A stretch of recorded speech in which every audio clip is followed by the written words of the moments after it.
The US government told the world of the horrors of the Nazi gas chambers. However, it seems likely that those Nazi gas chambers were inspired by the US government.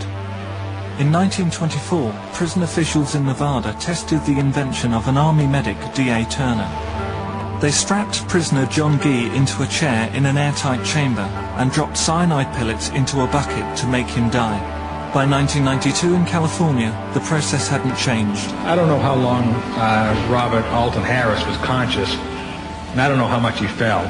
To me, it took him 20 minutes to die. Mike, if you saw today, would you label as cruel and unusual punishment? That would be a value judgment I don't know if I could make. It is not a clean, quick, humane way of killing somebody. The horror of Harris's 20-minute execution was the death knell for the US gas chamber.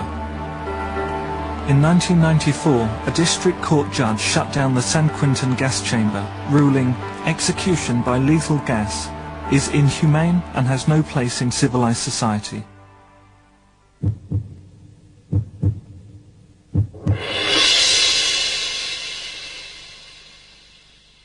Another form of chemical killing has replaced the gas chamber in a new wave of US executions. Lethal injection is the most extreme example of this century's attempt to make execution look like medicine. Prisoners are killed on hospital trolleys. A machine releases poison and takes the responsibility for killing from human hands. A curtain opens to allow witnesses to see execution as medical theatre. The poison needle uses a heart-stopping drug preceded by an anesthetic to kill.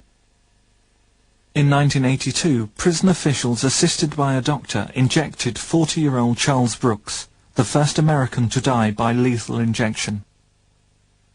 Brooks was killed by a technique perfected 45 years before in Nazi Germany. Lethal injection as an execution technique was invented by Dr. Karl Brandt, personal physician and close friend to Adolf Hitler.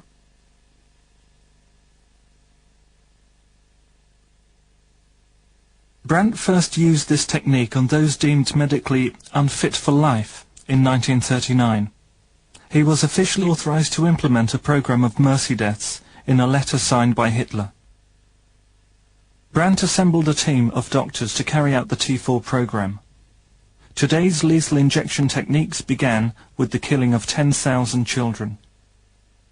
The Germans used a drug, phenol, that stopped the heart. The doctors drove to sanatoriums throughout Germany, Austria, and Poland. In 1940, Brandt conducted an experiment to find the most humane form of death. He compared lethal injection with gassing, the technique that had been used to kill American prisoners for the previous 16 years. In early 1940 in Brandenburg, Brandt personally injected 2 children with poison and noted it took them 20 minutes to die. His colleague, Dr. Victor Brack, gassed 20 handicapped adults in a room disguised as a shower. It took only 5 minutes to kill the adults in Brack's gas chamber.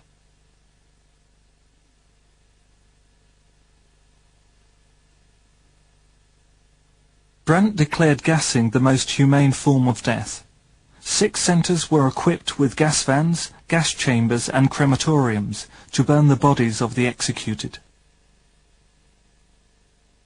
In 6 years, German doctors killed 275,000 retarded people by gassing or lethal injection.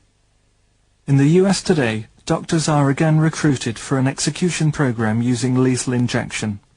In the decade from 1982, 133 prisoners have been killed.